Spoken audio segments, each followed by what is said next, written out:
1 থেকে 10 দিনের মধ্যে আমার 63টা বাচ্চা হয় এই এলাকাতেই। বিশ্বের বিভিন্ন প্রান্তের প্রভাবশালী ও অনুপ্রেরণাদায়ী 100 নারীর যে তালিকা বিবিসি প্রকাশ করেছে এবার, তাতে স্থান করে নিয়েছেন বাংলাদেশের রিক্তা আক্তার বানু।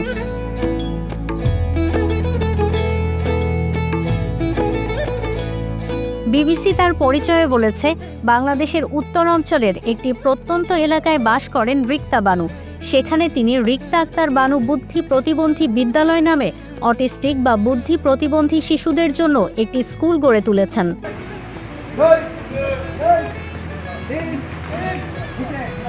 বুধবার 100 নারীর সচিত্র প্রতিবেদন সহ তালিকা প্রকাশ করেছে BBC. Double million offer, Walton fridge কিনে পেতে পারেন 20 লক্ষ টাকা, রয়েছে কোটি কোটি টাকার নিশ্চিত উপহার। কুড়িগ্রামের চিলমারী উপজেলা স্বাস্থ্য কমপ্লেক্সের জ্যেষ্ঠ নার্স রিক্তা বানু এই উপজেলায় 2009 সালে নিজ নামে বিদ্যালয়টি গড়ে তোলেন, যেখানে এখন প্রায় 300 বুদ্ধি প্রতিবন্ধী শিশুরা শিক্ষা গ্রহণ করছে। বিবিসি আমাকে এত বড় সম্মাননা দিয়েছে, এটা আমার একার গর্বের নয়, এটা বিবিসির গর্বের, এটা গোটা বিশ্বের গর্বের, এটা বাংলাদেশের গর্বের। আজকে যখন আমি এটা পেয়েছি এবং বুঝতে পেরেছি এবং দেখেছি, তখন আমার মনে হয়েছে যে প্রতিবন্ধী সন্তান শুধু প্রতিবন্ধী নয়, প্রতিবন্ধী সন্তান যেন এটা 100 কোটির মূল্যবান। এবং আমার এত হার্টবিট বেড়ে গেছে যে আমি একটা প্রতিবন্ধী অবহেলিত সন্তানের মা, আর আমার নাম বিশ্বের মধ্যে 100 জন নারীর তালিকায়, তাও আবার বাংলাদেশে। এই প্রতিবন্ধীদের কেউ অবহেলা করিয়েন না। স্কুলটা এই কারণেই শুরু করছি, আমার মেয়েকে বের করে দিছিল অনেক আত্মনাদে, যার কারণে স্কুলটা শুরু করছি।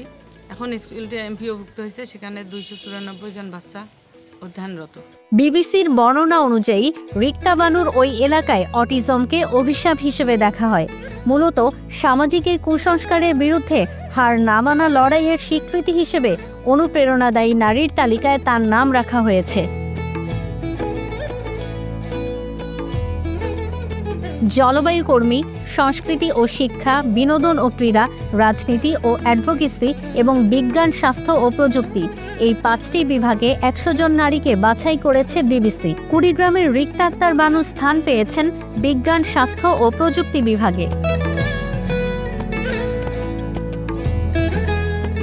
রিক্তা আক্তার বানুর কার্যক্রমের বর্ণনায় বিবিসি লিখেছে, তার মেয়ে অটিস্টিক বা বিশেষ চাহিদা সম্পন্ন শিশু।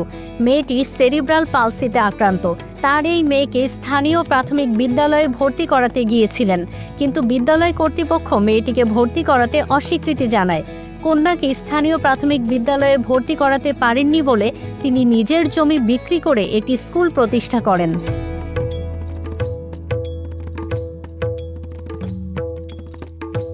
রিক্তা আক্তার বানুর লার্নিং ডিসএবিলিটি স্কুলে এখন 300 শিক্ষার্থী আছে। স্কুলটি প্রতিবন্ধিতার বিষয়ে সমাজের দৃষ্টিভঙ্গি বদলে ইতিবাচক ভূমিকা রেখেছে।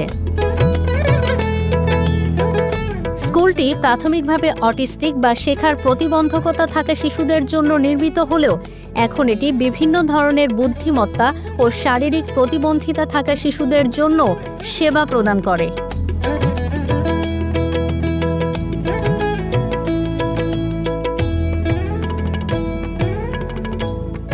মিলিয়ন অফার, ওয়ালটন ফ্রিজ কিনে পেতে পারেন 20 লক্ষ টাকা, রয়েছে কোটি কোটি টাকার নিশ্চিত উপহার।